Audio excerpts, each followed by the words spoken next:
Hi everybody, we're back with part 2 of chapter 2.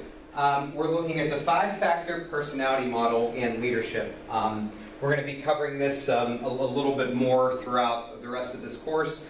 Honestly though, we're going to look at the ways that this is sort of perceived by others. There are 5 personality factors that people have. Some people are neurotic. They are depressed, anxious, insecure, vulnerable, and hostile. They are extroverts. They're sociable and assertive. They are open. They are informed, creative, insightful, and curious. They're agreeable. They'll accept and conform to others. And they're conscientious. And they're thorough, organized, controlled, dependable, and decisive. Looking at that model, the trait that was associated most with leadership was extroversion. People that were outgoing were more likely to be better leaders. People that were conscientious and did what they were supposed to do and presented themselves in a way that was appropriate did well as well. Next was openness. They were willing to discuss and do whatever they needed to do. And then low neuroticism. The idea behind neuroticism. That you weren't anxious and you weren't depressed. Obviously, that's a trait that can hurt with leadership. And agreeableness did not correlate much at all with these leadership studies. So then people looked at the concept and this idea of emotional intelligence. Emotional intelligence is somebody's their ability to be aware, understand their own emotions, and manage them as they need to. Emotional intelligence definitely plays an important role in job performance. A lot of times you have to be on at all times. You have to make sure that you are maintaining your own balance in leadership and presenting yourself in the way that you want others to see you. And that's part of trait theory of leadership as well. People have been critical of it, saying that it's intuitive and it's based on biology. You're smart enough to how you present yourself. But people are against it by saying that it's very vague and it's difficult to measure as well. So I'll leave that up to you how you would perceive it and if you think that that is an appropriate trait or not. So one of the things that you have to discuss and decide is, can people fake emotional intelligence? I don't know what the correct answer is for that. Some people say that you can, some people say that you can't. I'll leave that up to you to decide. So when somebody is faking emotional intelligence, I would ask, how did you know? What characteristics did you see? Was it things that were pretty surface that made you think, hey, somebody's faking this? I think a lot of leaders can go into a situation and they can fake their emotional intelligence, but then eventually their true colors come out. And most people can do it over time. Some people were capable of discovering it immediately. If you believe in this theory, ask yourself what you think about this, if it's true or false. So, measurement of emotional intelligence. Most people have said that you can only measure emotional intelligence quantitatively and not qualitatively. This is, for most of you, your first master's degree class. So, we have to understand the difference between quantitative and qualitative. When you hear the term quantitative means that you're basically dealing with statistics and numbers. These are things like Likert scales, surveys, anything that's standardized, data-driven tests. Qualitative is when you're talking to somebody. You're making conversation with them and you're recording what they say. Does that make a difference? Yes, I think so, because I can fake emotional intelligence on a quantitative test probably easier than I can fake it on a qualitative test. But that's certainly up to you to decide if you believe if that's true. So, the OB applications of emotion and moods to support emotional intelligence. There's 10 of them. We're going to look at each one of them, but you can take a look and see what these are and how they can essentially support moods for an organization. So, people that have high emotional intelligence perform better at their positions. So the question that I always ask is, should a personality test be included in job evaluations or job selection processes? When you interview for a faculty position, if you're a professor, I had to complete personality tests for one of the positions that I interviewed for. I had to do an online personality test. They paid for it. What's the problem with it? Well, I think a problem is if I know the organization well and I know the people, I'm going to cater my answers around what the organization wants and what the organization is looking for. If I really want the job and I really want to be there, I'm going to look at the personalities of the people that are there and try to fit my answers to it. Is that wrong? Is it right? Well, does it mean that I have higher emotional intelligence because I'm capable of doing that? I'll leave that for you to decide. Decision making. This one is a no-brainer. If people are in a good mood, they're going to make better decisions, and they're going to be happy. So, are you likely to make a better decision if you're in a positive mood? I would argue 100%. People that are happy make better decisions. It's just the way of life, and it's just the way it is. Creativity. People in good moods tend to be more creative than people in bad moods. That's Google's philosophy for their entire design team. Google opened up a massive branch in Pittsburgh, Pennsylvania prior to me leaving to move here. And one of the things that I saw was that Google's entire interview and their entire office was based on this notion of this creative environment. Basically saying that you had the option to work, interact, dress however you wanted to, and that would help you devote more time to your own personal development. So think about that in terms of the school district. Can you be creative? Well, I know a building principal it's a kindergarten, first grade principal, and the first week of school he dresses up like superheroes and he runs through the hall in a cape because he wants to show children that they can be their own superheroes. I think his approach is amazing for a kindergarten and first grade building, and the kids love it, they relate to it, and it helps them be creative in the school district, and it gives the teachers kind of their own sort of idea that they can be creative as well, and I love that approach. This one's simple, and it might not come out well on the video, but yes, moods influence motivation. Very high correlation with positive moods and motivation as well. If you're happy, you're going to be motivated. Leadership. If you are excited and you make employees feel like you love what you're doing, it's going to have a positive effect on the majority of employees that you work with. However, I do mention a caveat with this. There are some people that hate overly excitable managers. They don't want to work for them. They hate being around them. Sometimes people can't deal with that because they're highly conscientious. They just want to get their work done. So I think that's an important element as well. Negotiation.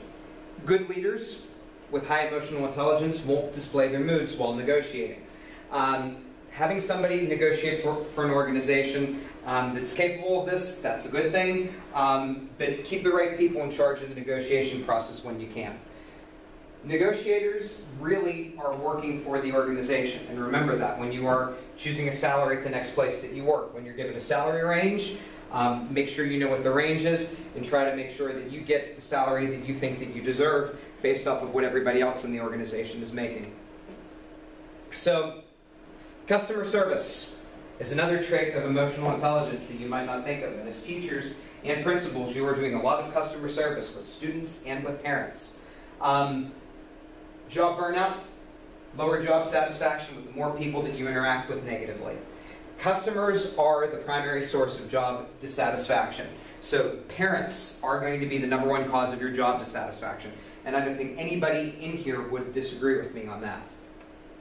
Job attitudes, everybody takes their jobs home with them. Whether they say that they don't or not in their separation, I disagree. Everybody takes their job home with them and it's unavoidable. People who have a good day at work have good nights at home. People who have bad days at work have bad nights at home. Is it possible to separate it a little bit? Yeah, but I don't think you can do it entirely. Deviant workplace behavior is another characteristic of emotional intelligence. People who are negative at their work are more likely to steal, they're more likely to lie, and they're more likely to falsify records. If you hate the place that you're working in, you are going to steal from that organization. Because you're not going to care about the organization, and you're going to think that that organization is not treating you the way that you deserve to be treated. You're also going to falsify records if it means getting something for you. And people do this. Deviant workplace behavior definitely is paralleled with emotional intelligence. This is another no-brainer. If you're happy, you're less likely to become injured. Individuals in negative moods are more anxious, meaning that they're unable to cope with hazards effectively. If you are frightened at a dangerous position, you are 1,000,000 times more likely to be injured in performing that position than somebody who isn't frightened to do what they need to do.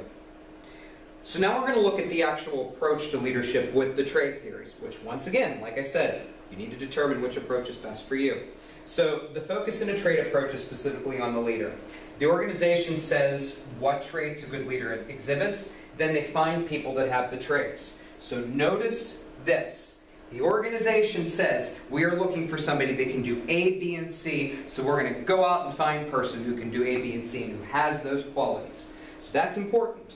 You're looking for somebody who fits what the organization wants, but not necessarily has their own individual style that might be different from the organization.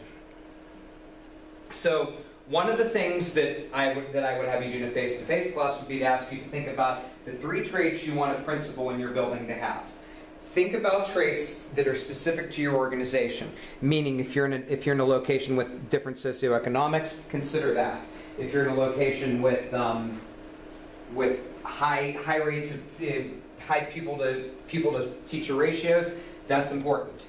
Try to think about this in terms of trait approach. So take a minute, pause the video if you want, and think about this.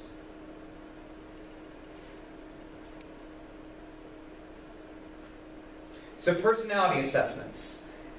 Most of the time, if you believe in the trait approach, you will use personality tests. The assumption behind this is that organizational effectiveness is increased, but the organization has to know what they're looking for in the form of a leader and the traits the organization needs to be effective. So consider if personality tests are appropriate or not appropriate and how that would look for your organization. So the ones that you could look at, and you can also take a look at this through Nordhaus, the LTQ and Myers-Briggs are the most popular personality tests used by employers for trait approaches. LTQ is the one that Nordhaus provides. Myers-Briggs is the one that all of you have done at some point in your life, I'm sure. You know the difference between an EI, an SN, a TF, and a JP. And if you haven't, search for a free Myers-Briggs test, take it, and we'll talk about that approach. So there are 16 possible combinations. It's considered to be one of the most valid tests of any on trait leadership. And it produces consistent results almost every time that an individual takes it. I've always been either an ENTJ or an ESTJ. Normally, I end up as an ENTJ, which is extroverted, intuitive, thinking, and judging. But the T and the J tend to be the ones that come out the most for me. But I'm sure all of you have your own personality types, and if you're seeing this and watching this, you're realizing, okay, I've done the Myers-Briggs at some point. So the 4 dichotomies are E or I, S or N, T or F, or J or P. So let's take a minute and we'll talk about each one of these. So extroverts are mostly actors and not thinkers. They want to interact with people, and they're concerned with people and objects. Introverts like to think first, then they're worried about themselves, but once they're comfortable with themselves, they're more likely to interact with people. So traits of a strong leader, more or less, they're going to be better extroverts than introverts. Sensing people trust tangible, concrete, and current information. Intuitive people are more abstract, theoretical, and potential information. Leadership has said that somebody who's sensing is a better leader because they're going off of tangible and concrete evidence. Thinking or feeling, if you think, you're going to interpret data based on logic. If you feel, you're going to take an insider approach, and you're going to think about how your decision will impact others. I think this one is easy for everybody to see. Thinkers tend to be better and more effective leaders at the school level. Judging or perceiving, people that are judging prefer to have matters settled and don't like to leave decisions or conflicts unresolved. Perceiving people will not resolve a conflict until it is in the best interest of both parties by their own accords. I think it's important to note that this doesn't necessarily mean you like or dislike conflict. It just means that a judging person wants the conflict over as soon as it possibly can be, so it can just be done. The perceiving person is waiting to see how it benefits each person and how it can be resolved. So, one of my favorite books ever is The Prince by Machiavelli. It was a 16th century book written on how to gain and use power to your benefit. There's been tests that have looked at the Machiavellianism of leaders, potentially principals, and they believe that people that are high in Machiavellianism are pragmatic, maintain emotional distance, and believe that the ends can justify the means. I would argue that a high Mach has a very, very, very good shot of being a good district superintendent because they're going to be practical, they're going to be pragmatic, they're going to have emotional distance so that they can make the hard and difficult decisions, and they're worried about the ends, and what's best for the school and best for the students, and if that means cutting 50 positions, well, they're going to do it. So, high Machs are more manipulative, they try to win, and they persuade others more. They flourish when they interact face-to-face with others, and as long as the situation has a minimum number of rules and regulations.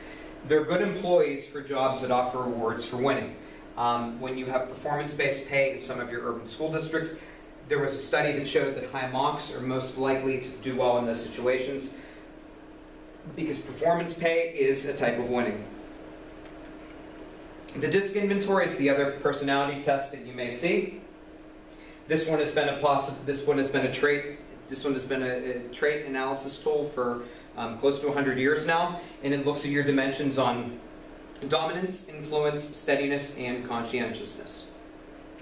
So about each of the personality types, dominant people are more aggressive, they're more driven, and they base the decisions on what's best for them.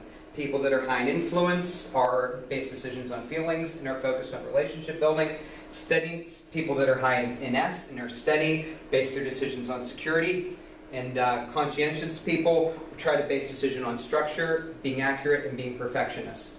One of the things that you'll see is who doesn't interact well with others. You'll find that somebody can't really be a D and an S or a C and an I, and they don't really interact well with each other. But your D and I, they're outgoing and extroverted. Your C and S, they're quiet and introverted. Your D and C, and I would say in education, the dominant and conscientious person is you're one more likely to be a building principal. The bottom line matters, but they're also task-oriented, and your I and S are socially oriented, and their happiness matters.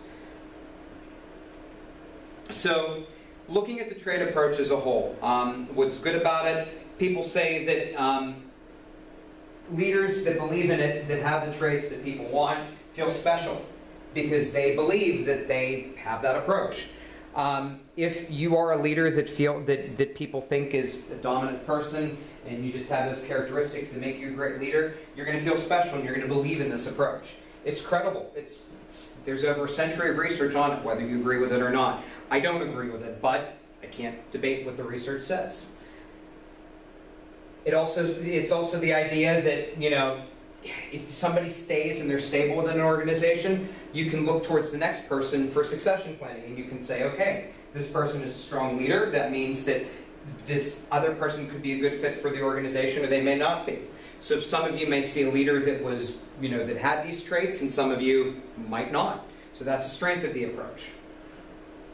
The criticism, and this is what I believe in, is that there is not one definitive list of leadership traits. I think leadership is more situational. You know, it's in direct contrast to that. I feel that our current climate in schools, it's situational, but you believe what you want. Different districts require different types of leadership. Organization-specific leadership is what we're seeing work in our schools. Trait approach doesn't look at outcomes. It just says that outcomes are going to be positive. You can't train leaders under this approach because they either have it or they don't have it. Most organizations don't try to train. They just pick people that fit what they're looking for. So that's it. The next chapter takes a look at skills approach. The skills approach is also going to be a fairly long chapter. But if you need anything, as always, let me know as we move forward. Thank you very much.